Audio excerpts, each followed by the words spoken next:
Bonjour à tous, alors pour cette vidéo on va se déballer cette petite Raditz Master Lease. Alors tout comme la Vegeta que j'ai déballé plus tôt, c'est une Ichibancho, donc une version Europe. Donc je rappelle Ichibancho version US ou Europe. Il me semble qu'en Asie aussi on fait des Ichibancho. En gros c'est tout ce qui est au-delà du Japon, hein. Au Japon on aura ces versions là, donc Ichiban Kuji. Et par chez nous, on aura les Jishibanjo où on n'est pas obligé d'acheter des tickets de loterie. On peut directement acheter la figurine. Ben voilà, écoutez, on va se déballer ça tout de suite. Alors, tout comme pour la Vegeta et les autres Masteries en général, on a un plastique rigide qui protège très bien la boîte.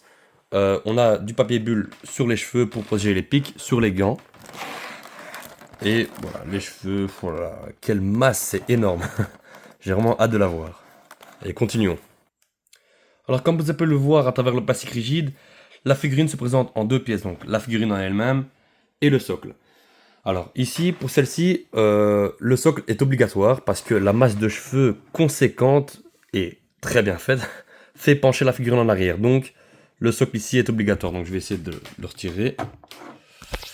Ouais, dès que j'ai retiré, regardez, hein. Voilà, donc à peine on la touche, la figurine penche, donc on va le laisser, c'est plus prudent. Alors, à première vue, la figurine, deux choses pour moi.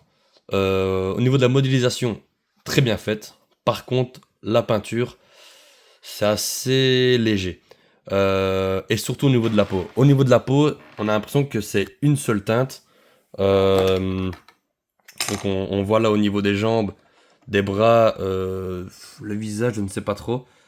En tout cas, ça saute aux yeux quand on ouvre la figurine, quand on la voit comme ça, les jambes et les bras, c'est assez blanc. Pas beaucoup de nuances.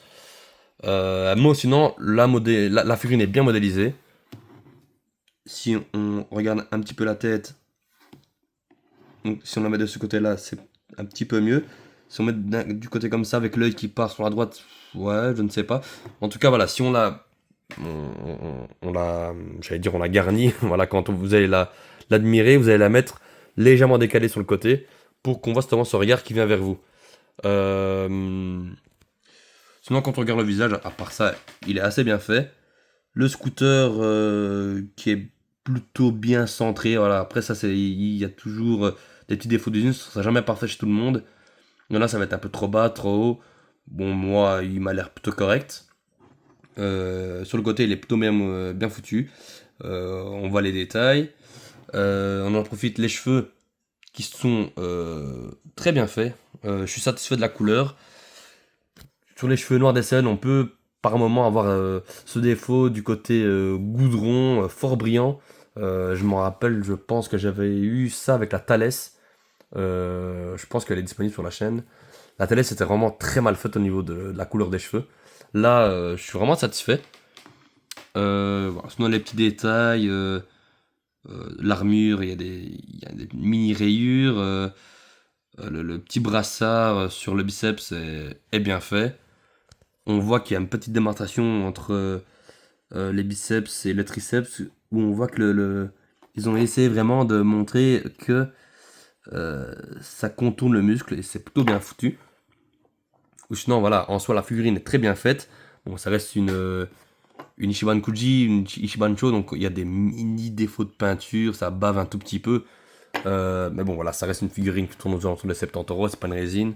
C'est pas non plus une Rise à 200 balles, donc bon, voilà, on est sur une figurine qui tourne aux alentours des 70 € et ça les vaut.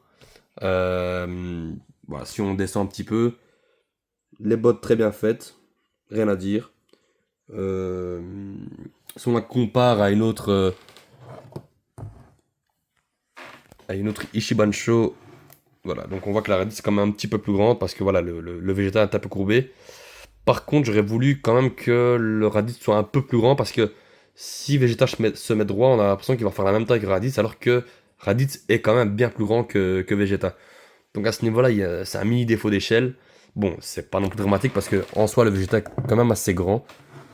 Le Raditz est de bonne taille, donc bon, c'est juste dommage quand même qu'il n'ait pas respecté ça et d'avoir un Raditz un peu plus grand. Mais sinon, voilà, vous en aurez pour votre argent. C'est une belle figurine. Est-ce que je vous la conseille? Si vous n'avez pas de figurine Raditz, oui. Il y en a eu une dans le temps, sur un socle, avec un socle noir, ils ont sorti un Raditz et un Nappa. Mais bon, là, c'est une figurine complètement différente. Elle est plus grande. euh, et voilà, c'est une pose statique, parfait pour mettre dans une collection. Donc, si vous la désirez et que vous hésitez, n'hésitez pas, allez-y, c'est une très bonne figurine. Bah, écoutez, voilà, je vous remercie de m'avoir regardé et à très bientôt.